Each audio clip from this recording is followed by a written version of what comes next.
everyone. Welcome to Hashing It Out. I'm Jordan Mack. I'm a senior software here at the Nervos Foundation. And today we have three very important guests and a great topic that we're going to be going over. So without further ado, first up is Matt Quinn. You've seen him many times here before because he's, I believe, the number one person who's been on this show as a guest. He's the executive director now at the Nervos Foundation. Matt, how are you doing today? I'm great. Yeah, glad to be here. All right. So, well, awesome welcome back. All right, next we have Cipher Wang, who is the CEO of Nervina Labs, who builds all kinds of projects that we're going to be talking about today. And he's also one of the co-founders of the Nervos Foundation. Cipher, welcome to Hashing It Out for the first time. Thank you. It's my first time here. Thank you. Yeah, welcome.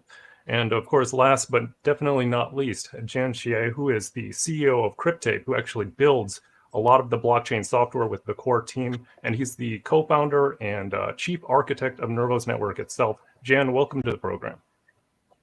Hey, hello everyone. Thanks for having me here. All right, so today we're going to be talking about account abstraction. That is what it is, why it's important, and how Nervos tackles this challenge. But before we get into that, I got to mention a couple things which I always mention at the beginning of every live show, which is number one, we're not going to be talking at all about the price today. If you'd like to talk about the price, I recommend the Nervos Nation Telegram channel. They're talking about price all day and all night. You'll love it there. Number two, there's no discussion of future exchanges, of course, because that is confidential information. If you were to ask me, I wouldn't even know anyway, so we can't tell you. Sorry, guys. And of course, the opinions of the individuals on this show are of the opinions on this show are of the individuals, not of the Nervos Foundation itself. So, don't pin anything here on the Nervos Foundation. We're talking as individuals today. We are broadcasting live on YouTube and Twitter, and there's a chat room on YouTube. So if you'd like to participate in the chat room and ask your questions, please do so on YouTube. It seems like most people tend to favor Twitter, but for whatever reason, our platform doesn't actually merge our channels. So we can only see your questions, which we'll try to answer at the end if we have time on the YouTube channel itself. So without further ado, let's go ahead and get into it. The first question is, of course, what is account abstraction? The industry definition is still kind of consolidating a little bit. I think we probably have our own unique spins on this a little bit. So Jan, would you tell us what do you consider it to be? And this can, of course, be as high level or as technical as you want it to be. Okay. Yeah. So if we want to talk about account abstraction, usually I'll try to think in the terms of the account in the account abstraction term itself, right? It's a combination of account and abstraction. So what is account? What is abstraction? Usually when we are talking about account in a computer system, an account is usually an ID represents you, a customer, on a bank ledger or blockchain ledger, right? Or it's a ID represents you, a user on a website or in a internet service, right? So it's a representation of a person, and it usually associates with the concept of authentication and authorization, right? By authentication, it means how the system verify you are the account owner. Right? You are the person who is eligible to take actions in the name of this account. And by authorization, it means how the system find out what actions you can take in this system. Right? Like you are a moderator on Discord, so you can mute someone, you can invite someone. Right? That's what account is. And the computer system can associate all kinds of data with an account, which means we can associate the account with sex, age, balance, etc. Right? On blockchain, we associate balance with an account. And then what is abstraction? Abstraction is usually used to describe the process of removing details from some design. And it's also the process of studying things in the same category, find their common properties and features, create a general scaffold out from the findings and call it an abstraction, right? So when we combine them together, it's like saying like, what can we abstract it away from a blockchain account, from an account on blockchain, right? Most of the time when we talking about blockchain account abstraction, we are talking about authentication specifically. In other words, how to authenticate account owner in multiple ways instead of in a single fixed way. Because that's how it works, how account works in Ethereum. Because like in Ethereum, there are like EOA account, there are contract account, and when you want to send a transaction, when you want to initiate an action from a EOA or external account, you need to sign the transaction with a specific signature signing method, right? And it's hard coded in the protocol. You cannot change it. You have to do that. But what if we can lose the constraints? We can use any kind of verification methods we want to verify the identity of the account owner, right? So usually we are talking about that. But we can also try to abstract away other things from account. For example, like rules or consensus rules associated with an account, such as transaction fees, because it's required by the consensus protocol that we must pay transaction fee when we initiate some action on blockchain. And if we can abstract the details away, that will mean that we can pay the fee in various different ways, right? For example, can we pay the fee in any currency? Can we ask the transaction recipient to pay the fee? Or even more interestingly, can we make the asset being transferred to pay the fee for itself? Right? So we can play with the rules associated with account. And we can also like try to abstract away the account internal details. For example, the account's internal data structure. Like on Ethereum, an account organizes internal data in a Merkle Patricia tree, in a Merkle tree, with like 256 bytes, keys, and values. That's a pretty specific design. It means that every developer coding or writing smart contracts on Ethereum, building dApps on Ethereum, they have to store data, store contract data in that schema. It's fixed by the protocol. You can't change that.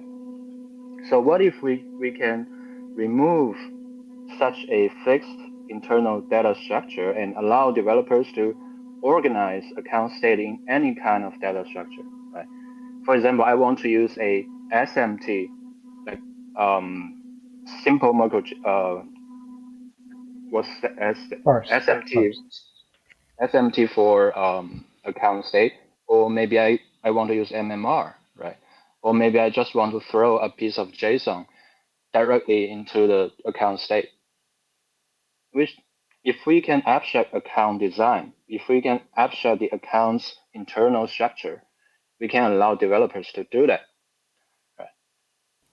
Or even further, can we abstract the account itself altogether, like throw the account away, right? Yeah. So. Right. So yeah, we're really changing the meaning of what an account is and removing all kinds of constraints that were imposed. And I guess we're kind of talking more about Ethereum because that's really the best example at this point of where they set very rigid lines of what could and could not be done. And it's I think we see a lot of those effects. So Cipher, do you have anything you would like to add to that? Yeah, I think Jan have covered most of the aspects of content abstraction. I want to just add one point from the product point of view. The traditional accounts, it's just like like username plus password, which is a public key and private key in the blockchain world. And with an abstracted account, actually you have much more possibilities to control your account. You have more methods to access your account, to control your assets, to have different privilege of your accounts. I think abstracted account just release more possibilities. Yeah. Right. Opening many more new doors. And Matt, I saw you gave a very concise and great definition in a recent presentation you did. Would you like to add to it? Sure.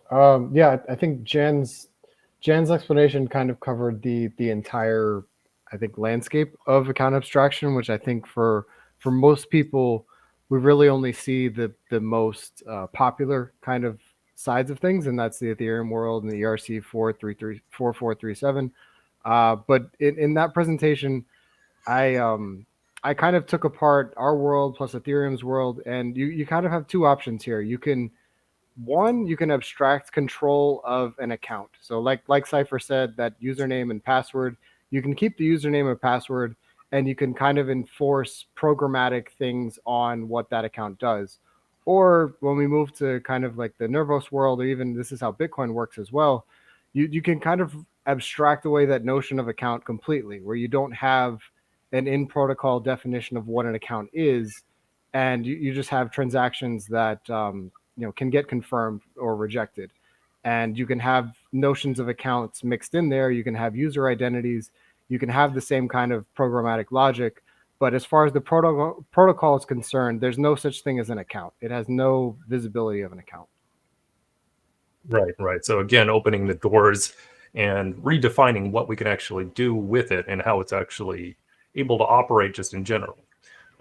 So let's move on to the next question, which is a little bit, this brings more relevance to the average user and the average developer who might be listening. What does account abstraction actually enable? Jan, would you like to go first? Maybe after Cipher. Okay, after Cipher. Cipher, go ahead. Okay, I think it releases many functionalities for modern Web3 wallet. I'd like to talk before I answer this question. I'd like to talk a little about what I'm doing recently. I'm working on a project, JoyID wallet, and JoyID is a Web3 wallet with best onboarding experience for the average people. It leverages passkey and account abstraction technology to provide the secure and the convenient solution. And the users can access their keys using biometric sensors, ensuring the highest level of security. And the mission is to pave the way for Web3 mass adoption. And you can find more information and the testnet version app on the website joy.id. And JoyID is an example to use the full-featured account abstraction. First, it have you don't worry about the mnemonics, the passwords. No such thing in JoyID or in any the best account abstraction wallet. You just get rid of them, and you can have social recovery. If you lost your key, you can use social recovery to recover your account. And with cryptographic abstraction, you can use the passkey or WebAuthn technology, which is provided by your device, by your hardware. Every modern smartphone and modern laptop, your desktop computer, you can use this technology to generate and access your private key without mnemonics, without a password, and it's very safe. So I think it's just made the best user experience ever than even Web2 accounts, than even your email accounts, your username or password. For Web2 account, you have to remember your password. You have to have an email account or a phone number. But for the most latest for the latest account abstraction wallet like JoyID, you just get rid of them. Yeah, I think that's the best part of account abstraction. Right. So for anyone who hasn't seen JoyID, you might be thinking, what is this, just like another wallet or something? It's really not. And I can tell you that this is a big deal, and you'll want to check out that website, because what Cipher's describing here is really what computers in general, the operating systems, the hardware involved, they've all been trying to solve this problem of passwords.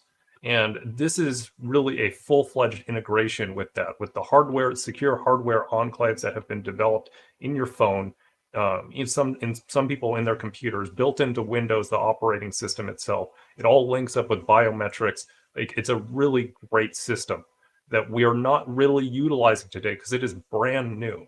And so anyway, this is something that JoyID is taking advantage of, and it's made possible because of Nervos. Nervos's account abstraction, it's able to use that. So anyway, I'd like to hand it over to either you, Jan, or Matt. Either of you have anything to add? Matt, do you I want can- to go first? Yeah, sure. Yeah, so like Cipher said, account abstraction streamlines onboarding for users. So, in this example, someone can just use the device that they have. They don't need to generate a mnemonic phrase and write it down somewhere, and even secure that mnemonic phrase with a password. It's all done by the technology that we already have in our hands. And you can streamline authorization as well. When you have abstract accounts, you can do multiple actions, like an authorization for a spend and then an actual spend. I think people are used to on dexes, doing that allow transaction and then also doing another transaction to actually do their swap.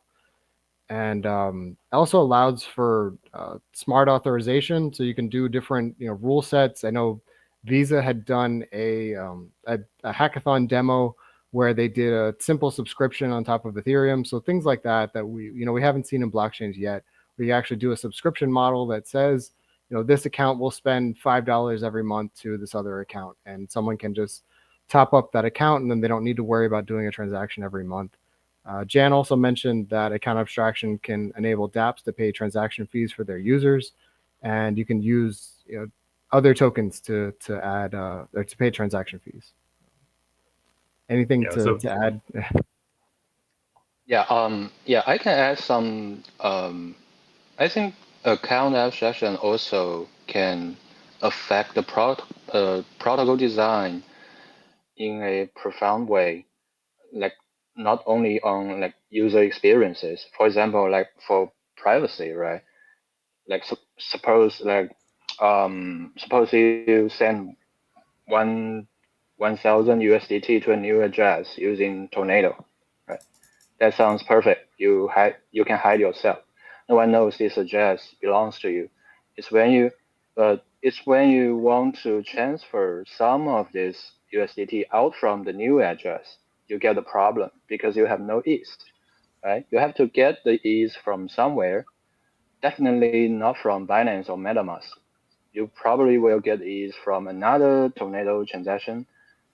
That's smart, but not everyone knows both the 1,000 USDT and the ease belongs to the same guy, right? That's because the account mandates that you have to pay gas in ETH, and the ETH must belong to the same account, right? But if we have account abstraction, you can do it in a more like clever way. You can ask a public relay to pay the fee for you in ETH for you, and you can pay the relay in return for maybe $1 USDT, right? So I think it will affect privacy in some way. And the other example is like it is channels, right? Payment channels or channel network is a kind of is a type of layer 2 protocol. And in channel protocols like Lightning on Bitcoin, a classic problem is how to open a channel. A channel opening requires funding, which means both participants, there are two participants in a channel, both participants need to send funds to the channel to give funds to the channel's custody, right? And the channel will lock those funds in a channel contract. So when we try to open a channel, do we design the protocol to be like it will get funds from both sides or from one side? It sounds like a dumb question, right? But it's actually quite complicated. If I remember correctly, like on Bitcoin, it's still like when we open a Lightning channel, it's still like get funded from one side, not two sides. But get funding from two sides are more reasonable. And on Ethereum, I don't know, there are not much channel implementation on Ethereum. But if we're thinking about it, right? If we want to get the funding from two sides, from two persons simultaneously, how can you do that on Ethereum? Right? It's kind of impossible because you can only initiate transaction, a channel opening transaction from one external account, right? You cannot initiate the transaction from for example, 2 of 2 multi-sig account. Right? So you cannot like collaborate off-chain and build a multi-sign transaction and send it to the transaction in one shot. You have either to like send your signature to a contract in turn and let the contract to collect those signatures, or you send it to a off-chain relay and let the relay to send the transaction on-chain for you. But then you'll face the problem, like how you guys split the transaction fee, because the one who send the transaction on-chain need to pay the fee, right? So there will be a series of complicated issues. But like with AA, if the account itself is not fixed, it's not fixated to a single authentication way, then we can set up an account with 2 of 2 multi-sig, so the two users can collaborate off-chain and build some transaction off-chain, sign off-chain, and send it on-chain in a single shot. That's the ideal like design of like channel open protocol, in my opinion. That's yeah. Right. So yeah, definitely like a lot of the problems that we're dealing with today in some of the scaling solutions like Lightning Network are definitely aided by this problem or aided by this solution. Account abstraction has the potential to open the door there in a lot of different ways, and for privacy as well. So yeah, that's really interesting there, especially at the privacy angle. That's a new one for me. Of course, Jan is talking about the problem of initiating a new account. Because anytime that you have to pay a transaction fee, you actually have to have a currency the first time. And how do you get that? You get it through some type of a traceable means to that account. So for privacy reasons, yeah, that's a gigantic one that I was unaware of until right now. So Cipher or Matt, anything else you'd like to add before we move on? No, I think that's great. Okay. All right. So next, we need to talk a little bit about the existing implementations in the industry. So this is a really important concept out there. So of course, Nervos is not the only one that has plans for account abstraction. So to all three of you, what are some of the other chains out there? And feel free to just shout some of them out. Fuel, I guess Fuel's an L2, but that's one. Fuel's an L2, yeah, of course, Ethereum, and that's pretty much everything that's compatible with Ethereum, right? All the EVMs. I believe that's like Polygon, Optimism, Arbitrum. All of these guys are trying to use the same implementation. Let's see, and I believe, Matt, did you say Near Protocol was one of those? I think you said that. Yeah, in your Near presentation. has I guess a primitive account abstraction. I don't know. It's mostly like pretty use case dependent. That you can pick a name and you can embed some logic in a smart contract. I would say it's less advanced than ERC 4437, but there are some considerations there for account abstraction. Right, Yeah. right. And then, yeah, I believe I read also that Cardano has a certain level of account abstraction, although I was reading there's some limitations to it. I can't really speak to that one, though. But I think the most important one that we should cover a little bit about today is EIP 4337, which is Vitalik's proposal for Ethereum and is going to be implemented on probably more than 10, maybe even 15 chains. This is the standard that's going around, and there's several different variations of that. So Jan, would you walk us through a little bit about what the EIP 4337 is? Yeah. So EIP 4337 is a recent I think it's a descendants of a series previous EIPs. Actually, I think in Ethereum community, the Ethereum community wanted to have AA for a long time, especially Vitalik. I think when I was working with him, there was already a AA EIP there, but it's just so difficult to implement AA or to change Ethereum protocol to accommodate AA.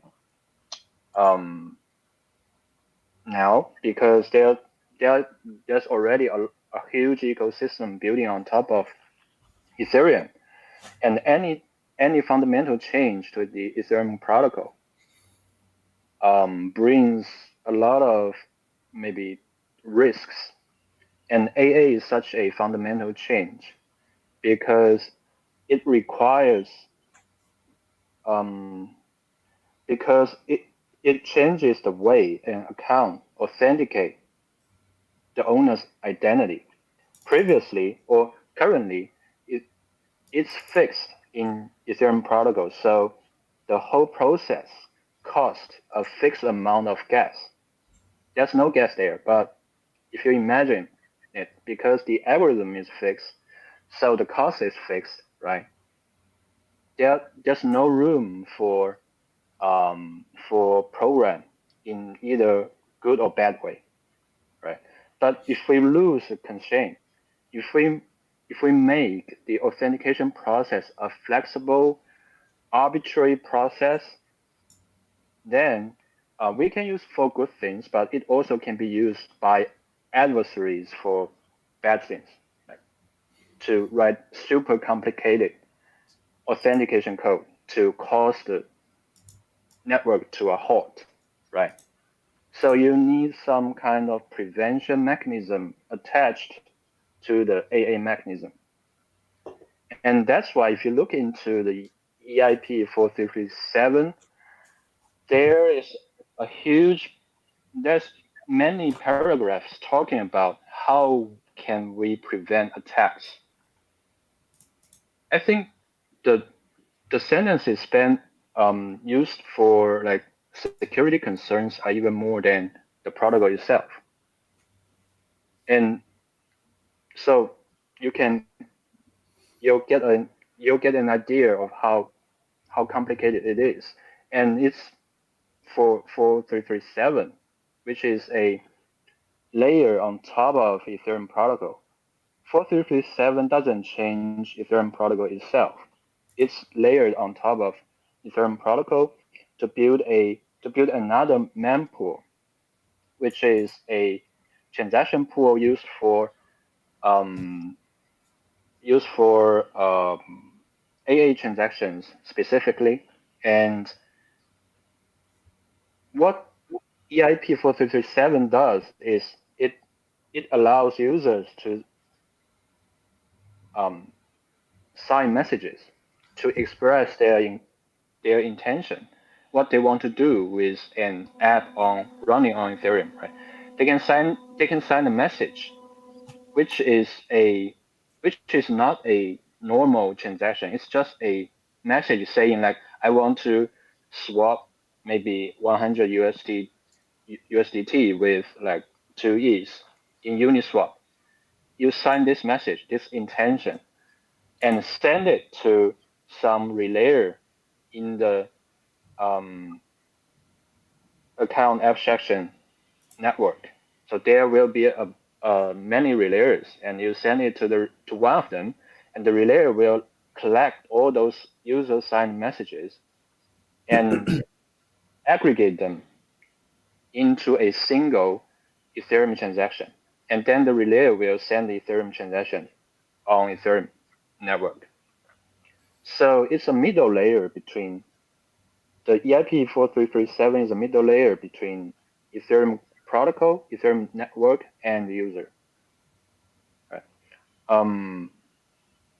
Yeah, not sure if I explained. Yeah, definitely. It's a complicated protocol for sure. I've been reviewing it over the last day, and there was, like you mentioned, there was several other proposals out there.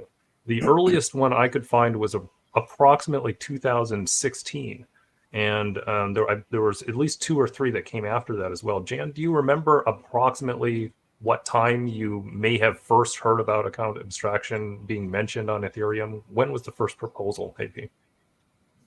I think it was 2016 or 17. Right. Okay. So it's about the same time period. So in blockchain years, that's a pretty long time. I mean, now it's 2023, and it's still in the process. And I would say I actually liked some of the older proposals. EIP, I think, is 2074, something like that. I like that one better. To be quite frank, it's a lot simpler. But it's pretty clear at this point it's not going to go through, and that's because it's so complicated to implement. That's why these things are taking so long. It's not that it's not needed. It's not that it's anything that Vitalik would rather. I'm sure he would rather have this out 2 years ago, right? But it just doesn't happen that way. These things get very, very complicated, especially with the legacy baggage that Jan was talking about. It's very difficult to migrate from one system to the other. But anyway, Cipher or Matt, would either of you like to add to that? Yeah, I think that there's this trend with Ethereum of it being kind of a victim of its own success. I mean, you see it with all the gas storms, with the scaling considerations, and you see it here as well with the account abstraction, that or even proof of stake as well, of these things that could have gotten done earlier or in a more robust way. But when you have so much weight on top of the system, it's really hard to make these kind of changes. And similar with the straightforward transaction authorization, just thinking about an Ethereum account like a username and password, like there's this huge app ecosystem that's been able to grow because it's so easy and universal. And now there's however many hundreds of different EVM chains that copy this. But yeah, like Jan said, to try to change that, it's impossible. And now we have we have a different kind of account abstraction that there are some people within the Ethereum community that are not happy with this compromise, but it doesn't seem practical to do anything else. Yeah. Anything either of you would like to add, Cipher? Yeah, I think 4337 is more like application level protocol. It's not a consensus level because it's too hard to modify the consensus from at this point. And even it's an application level protocol, it still have lots of attacked vector exposed. As far as I know, the public node, the bundler node, has always suspended to work recently. Although it's it's not ready to publish, but the alpha release version is not very stable because you cannot cover every aspect of attacked. Because before you really put it in the transaction mempool, you have to validate the user operations for everyone. But you cannot cover every aspect. Yeah, it's just very difficult.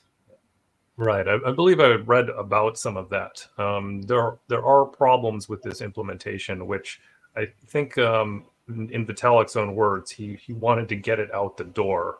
And these problems, they are aware of them. To their credit, they say that they will have solutions for them. But it's being rolled out pretty much as it is right now in the proposal without fixing some of the known problems. I So want here, to let's- expand one Oh, yeah, one go ahead. point before, because like I realized that there's two trends, right? So one is everyone's moving to L2. People shouldn't use Ethereum L1, but then we spend 30 minutes talking about account abstraction on L1. I do think there's a lot to talk about with account abstraction on L2. I don't know if any of us can really add much there, because I think you'd have to be an expert on each of these nuances. But it's also going along with that trend of Ethereum kind of being in a tough spot.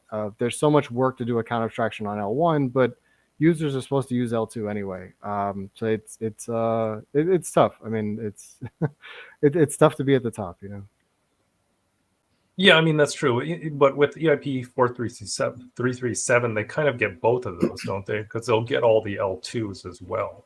Yeah, but just imagine all the effort that's going to go into making the L1 AA ecosystem work. All the stuff around relayers and building an alternative mempool. Like, it's a ton of engineering work that's going to go into it. And if we're sticking with the narrative, people aren't really supposed to be using L1 for what they're engineering on the AA side. So it's tricky. Right. Yeah, that's a good point. So anyway, let's keep moving on. Next question: how is Nervos's implementation of account abstraction different? And so for this one, I mean, definitely let's talk about L1. But I think we have we're implementing it on Axon as well, isn't that right? Yeah. Okay, so either one of you. Jan, would you like to take that? Yeah, sure. Yeah, I think when we talk about AA on Nervos, it's quite different from all the other blockchains. And I think there are two levels. The first is, even if we narrow down the focus to authentication, to account authentication, right? Like, we want to change the authentication methods for an account. There are two things we need to do. First, we need to allow the account to change authentication, or unbind unbind authentication from account. And the second is, and usually being ignored, is the blockchain should have this ability to implement or support any kinds of authentication, right? So usually when people are talking about AA, they're talking about the first thing, which is like we cut the relationship between account and authentication, so we can change authentication method being used for this account. But the authentication method is a fixed set. You can change, but you can only choose one option from this set. There are 10 options there. You can choose any one of these 10, right? But what if I want to use something new, something invented by myself, right?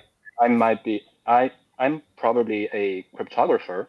I design a new cryptographic algorithm, signing algorithm, which is not existed at all like yesterday, and it's totally new, right? I want to implement the algorithm and use it as an option to authenticate my account. What can I do? Right.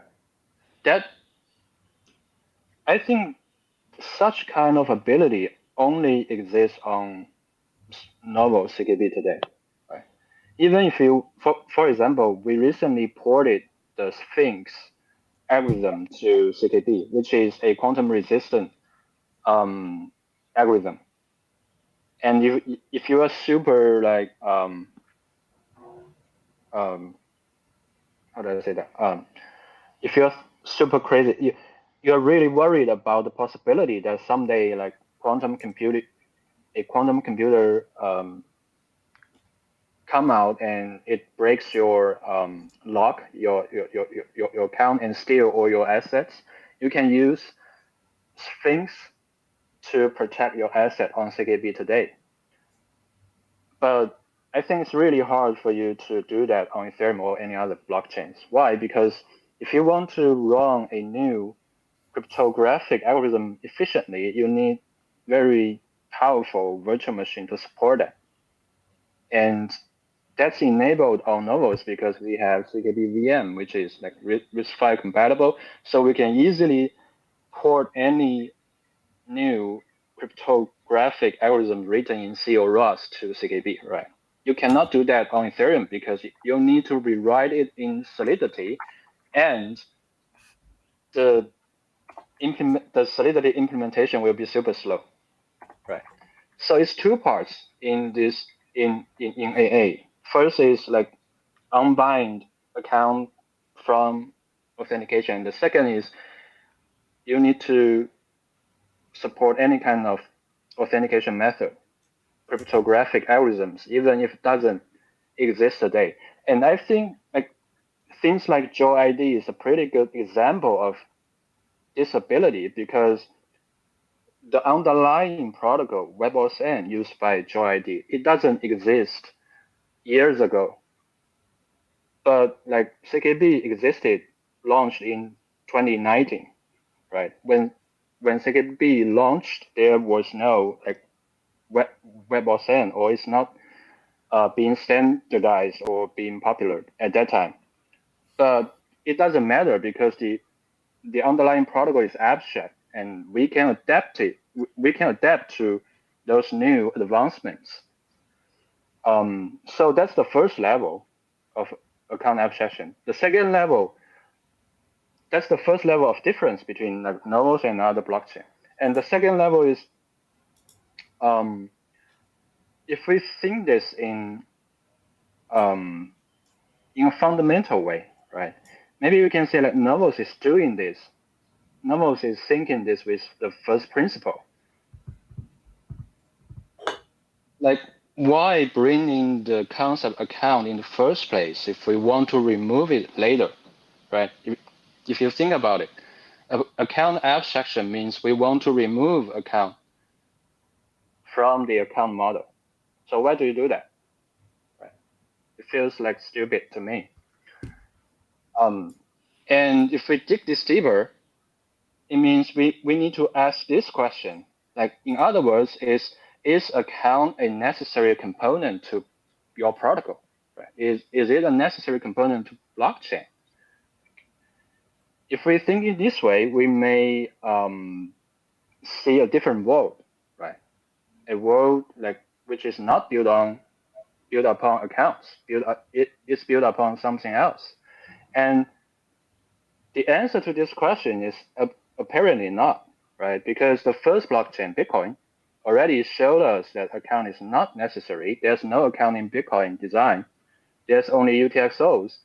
And UTXOs are all about assets. It's not about account, not about identity. It's about assets, right? So when you're thinking in this way, account abstraction is a kind of like natural consequence because there's no account in this design, in this protocol. And then you'll get those advantages we talk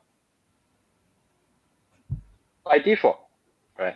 All those advantages, you basically need to do nothing to get those advantages because the protocol itself has no account embedded inside.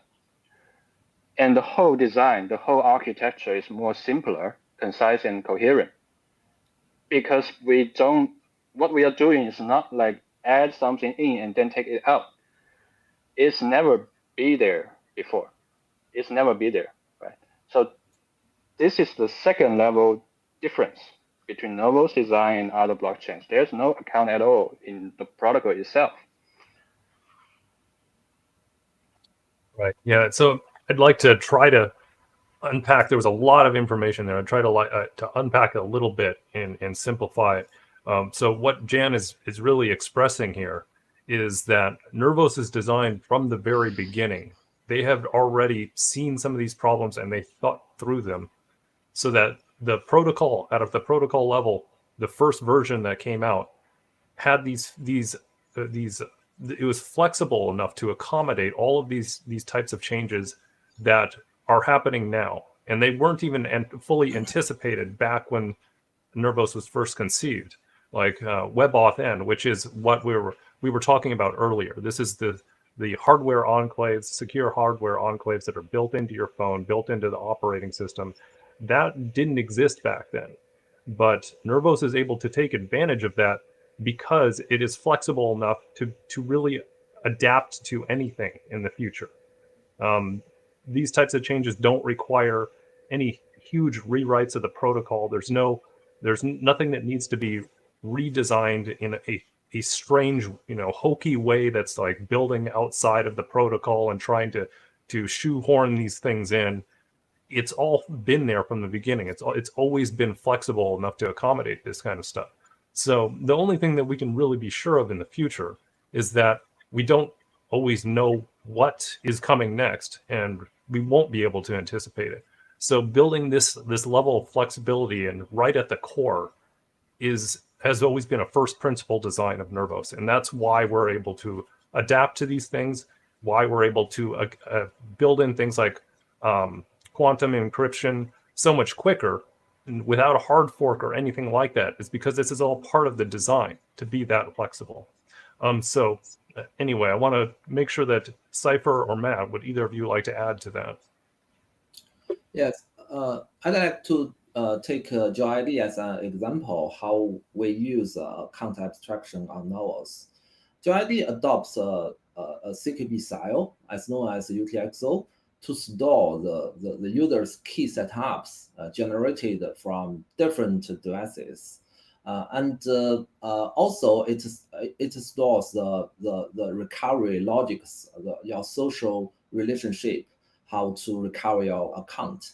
And the WebAuthn signature verification logics.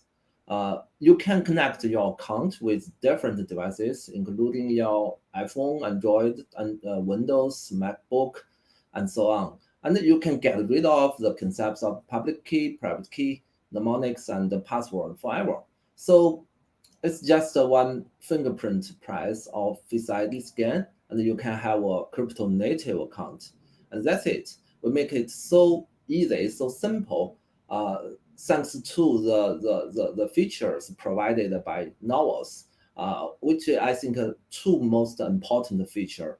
The first one is you can implement arbitrary cryptographic algorithm to verify your authentication, and the second is the arbitrary logics in your account, which covers the multiple devices or multiple public keys to map to one single account or one single address, and arbitrary recovery logics, and besides, all mentioned above is about layer one solution, but as you may know, Nervos layer one, we use different implementation methods from Ethereum EVM, from Solidity. So JoyID or Nervos CKB layer one log script could also support a layer two Axon or Goldwalken, which is EVM compatible. And we will launch a testnet version of Axon this month or next. And then you can use JoyID. You can use your biometric sensor to authenticate a transaction on layer 2 on EVM compatible environment, which you could introduce the global developers, the potentially numerous depths to our ecosystem. I think that's all the power, all the features empowered by Nervos CKB. Yeah. Right. Yeah. I mean, so JoyID, of course, we're talking about some of the power of this tool. Being able to add multiple devices and being able to do all this without having a recovery phrase or private keys that you have to worry about, because these are all stored in the hardware itself and done in a way where you can move your devices in and out of what is approved, and really take care of some of the big problems, some of them which we mentioned earlier, like really managing private keys has been one of the biggest burdens that's preventing mass adoption right now, because it's simply too difficult for the average person to manage them. To keep a private key or a recovery phrase secure is a very difficult thing. We often are told to put it on a piece of paper or put it into like a metal plate or something that can't be burned. But really, it's still just something you're hiding somewhere. That's something that somebody can find. Whereas JoyID is based on biometric sensors and secure hardware, which really are very, very difficult to steal. In some ways, impossible to break into. So, I mean, this is where the future's going for these types of things and why it's so important. Matt, do you have anything you would like to add? I think you're muted there, Matt. Thanks, Jordan. So those are very robust explanations about CKB. I think the only thing I want to add is it's a quote from an economist a long time ago. That his quote was, "There are no solutions, only trade-offs." And I think for everyone who's been in the Nervos community for years now, and has asked, why is there no DEX on L1, or why can I not bond an NFT and issue tokens against it and yield farm? And I think what we're seeing is turning the corner on those trade-offs, and we're starting to realize now a lot of the magic that's possible with the trade-offs that we have.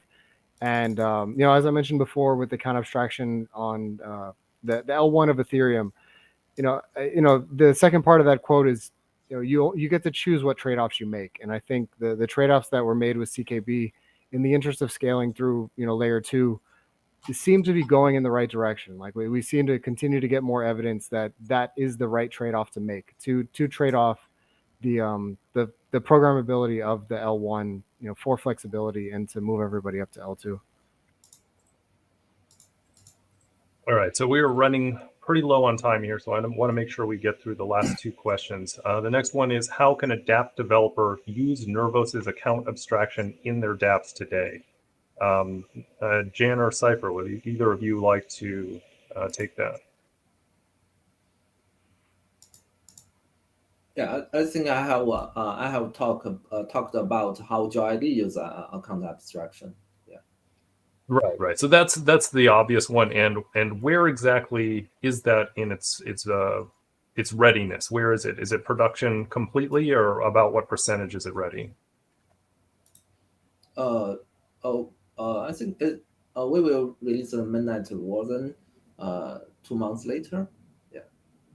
Okay, so about 2 months away. So it's time to start looking at that for any developers who are out there wondering, is it time? I would say this is when you want to start looking at it. It's getting really close. And then Jan or Matt. Yeah. So for developers, I think the best way to get account abstraction ability is to use Omnilog, because Omnilog packed a bunch of authentication methods in it, and what you need to do is to use Omnilog to protect yourself. That's it. And if you are hardcore enough, right? You have experiences with C, Rust, or cryptography, you can even implement or port cryptographic algorithms onto CKB by yourself, like what we did with Sphinx. So you can you don't need to use Omnilog. You can do it all by yourself. And recently we are discussing with CKB developer community to design a composable lock standard, so we can make it more easier for developers to use new authentication libraries or something in future. Yeah. All right, so ongoing development definitely with the cell model for the more complicated tasks. If you need to roll your own, if you're somebody who's trying to do something really innovative, there are options there. And then if you just need a quicker integration, OmniLock, which is the successor to PW Lock. Some users may be familiar with that from CKB.pw, the wallet, which was one of the first to implement account abstraction in the way that it's able to use wallets from other ecosystems on Nervos CKB, which it was really a first thing in many regards. So that was possible. You can use that in your apps today relatively simply. It's not a walk in the park, but I would say that's a relatively simple way to do it using OmniLock. Matt, anything you wanted to add in there? Nope. Okay. All right. So last question, because we are unfortunately almost out of time.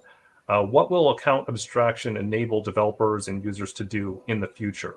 And so this is a really kind of an open-ended question, completely open to just speculate and dream of what this is going to do. What do you guys think this could actually enable? Jan, do you have anything to add? Yeah. I'd like to see a account abstraction or can be used in like channel design or multi-signature design. Like what can we do? What kinds of channels or multi-sig locks we can build based on account abstraction? I think that would be super interesting. And for example, because like channels are, I always consider channels are how do I say that? Undervalued layer 2 protocol. And multi-sig locks, they are the basic building block for DAOs, right? They're basically every DAO will need some kind of multi-sig vault, right? So I'm eager to see like AA's application in these two scenarios. Yeah. Right. Yeah, definitely. I couldn't agree more with channels are one of those things that have so much potential. They're really underutilized at this point. And it's because for good reasons. There's still a lot of the problems that you noted earlier are still present. So as an industry, we're still trying to walk forward on that, trying to get to the next level where all of a sudden channel technology becomes much more viable. Cipher, do you have anything you're predicting for the future? Yeah, I think besides account-related advantages, and abstraction could bring some other interesting features to the blockchain world. For example, we can actually achieve automatically anonymous and privacy-preserving KYC process on blockchain. How that come? For every modern passport, physical passport we hold, there is a small NFC chip in it. It's used for signing challenge data to prove you are an authenticated real passport, and every signature. Alongside every signature, the passport could provide a certificate issued by the government, by your government, like USA, China, or every government. So actually, you can verify your passport, your signature is real, issued by the government. But it's privacy preserving because all your personal data is hashed in this signature. So you only preview your data's hash without the original version of your data. So if you use this technology combined with abstraction on CKB, we can have an automatically SBT easier. Everyone use their passport to scan, to use your cell phone to scan the passport, and you can get a KYC SBT to prove you are a real person, and to automatically start your account on centralized exchange or other KYC required application. But still you don't reveal your personal data. So it's a very interesting example for the usage of the future abstraction. And actually we are also working on this field. Yeah. Oh, right. Yeah, definitely. That is a huge area of interest for me, just in general, because of it's every week there's another major compromise of somebody's database where data is leaked everywhere. I don't even look at the emails completely anymore because it just keeps happening over and over again. And so this is really a solution for that, the ability to prove you're actually a person, do KYC in a way that doesn't reveal all of these details. And it's preventing a problem that we've shown through time we can't stop. These companies, unfortunately, out there, they're taking your data and they leak it. They're trying, but they can't stop it. Matt, do you have anything you want to add? I'm really interested to see how this plays a role in what could be more secure DeFi, whether we're talking about atomic swaps or movements between cross-chain payment channels, just anything in that area.